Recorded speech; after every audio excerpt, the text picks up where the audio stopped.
Oh, things seem to be going well. Oh yeah, that was really sweet. Uh-oh. Oh boy, oh no. Stop! You're making a romantic mistake!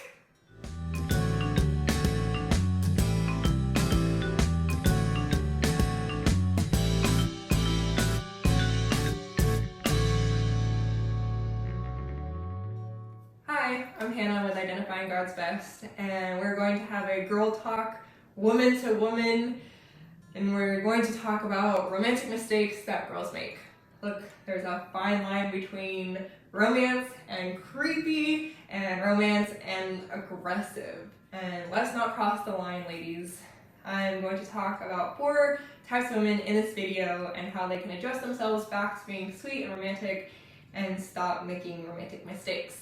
Before we get into it, I just want to advise you to give yourself a little grace. We all say things that we don't understand the connotations of until it's too late, and we do things without thinking. We all make romantic mistakes. So don't condemn yourself if you've made one. Simply learn from it and move on. Unfortunately, many women get themselves into ruts of being a certain type of woman who just makes the same mistakes over and over again. And these romantic ruts are what we're going to be addressing in this video. The first type of woman we are going to discuss is the Audrey Hepburn. Okay, a lot of women look back at old Hollywood actresses from the golden era, such as Marilyn Monroe, Lucille Ball from I Love Lucy. However, my favorite has always been Audrey Hepburn. She seems so gentle and delicate. She played roles where she's loud, like being in My Fair Lady, but her natural demeanor seemed very peaceful and quiet.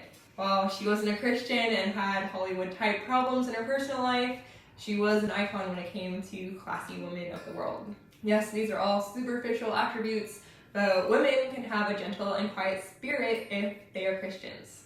The first part of 1 Peter 3 is a great resource for being a spiritual Audrey Hepburn. Peter is advising the women on how to act, and in 1 Peter 3, 4b, it says, "With the imperishable quality of a gentle and quiet spirit, which is precious in the sight of God." Our church has another channel called Captivated by Him, and they have several videos about having a gentle and quiet spirit and what it actually means. And I would highly recommend you check out those videos as well. However, we're talking about romantic mistakes. You may be wondering, what's wrong with a spiritual Audrey Hepburn? Well, this is a bit of a plot twist, but this hypothetical woman is doing nothing particularly wrong. She knows what is precious in God's sight, and she's pursuing the Lord. She's taking time to build her character, to depend on the Lord. And so why is she still single? What is she doing wrong? What romantic mistake is she making that's keeping her single? Well, it could simply be that God's best hasn't come yet. She doesn't have to beat herself up about doing something wrong romantically to be single. Singleness is a gift. And in 1 Corinthians 7, Paul even encourages singleness. It's not a curse. And I think it can be easily argued that singleness today should involve some kind of working toward getting a relationship or being ready for one if you're not in one at the moment. It is not a sin for a woman to be single. And I would simply encourage this kind of woman to keep waiting on the Lord and to help other women with their gentle and quiet spirits as well, to help them pursue the Lord. And if you want to start behaving like a spiritual Audrey Hepburn, give this video a like and subscribe to our channel. We would love to encourage you with more biblical content and romance principles. We've talked about the ideal. Now let's start to address other types of women who are caught up in the rut of making certain romantic mistakes. The next kind of woman we're going to talk about is the assassin. This kind of woman kills any chance for romance and even friendships with men. She's so aggressively pursuing or running from romance that she just destroys all that is in her path.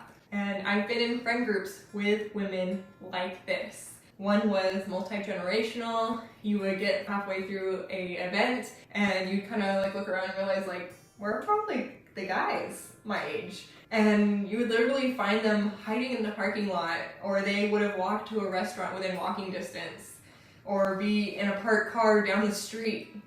These guys weren't being mean or malicious, but they were even avoiding physical violence from this girl who would slap a guy if she saw him looking at her because he was checking her out. She was a romance killer. I know this seems extreme, and you probably simply run from any or all romance without even considering whether or not this guy could be God's best. And I've had women are on the complete opposite spectrum, but the result is often the same. They pick their target, and their entire life becomes a tactical way to catch a man. And many times this hunt for romance not only kills or hurts the friendship, but it's a false idol in their life. They put this man in the place of God in their hearts, even if this guy is a godly man. Instead of being the assassin, be a woman who has that gentleness and quietness that it talks about in 1 Peter 3.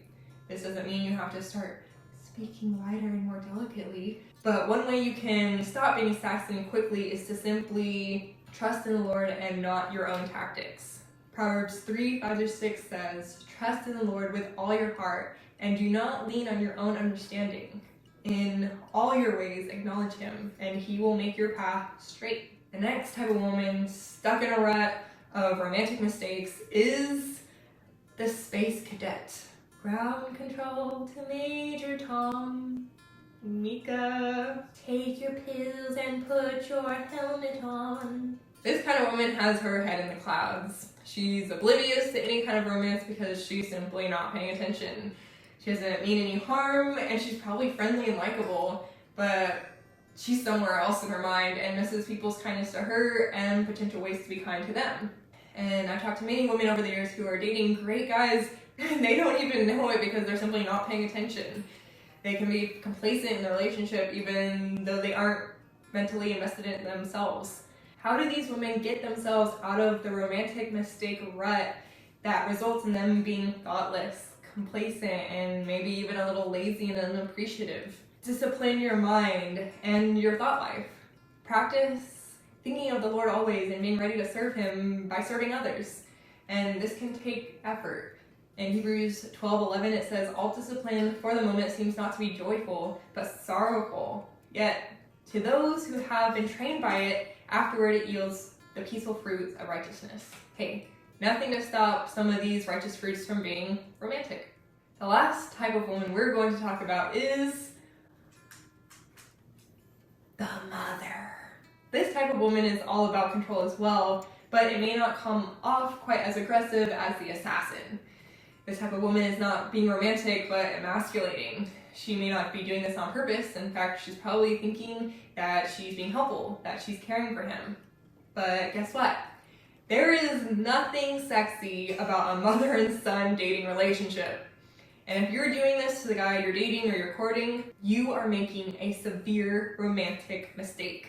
You're not his mom, so you don't have to be worrying about correcting his table manners.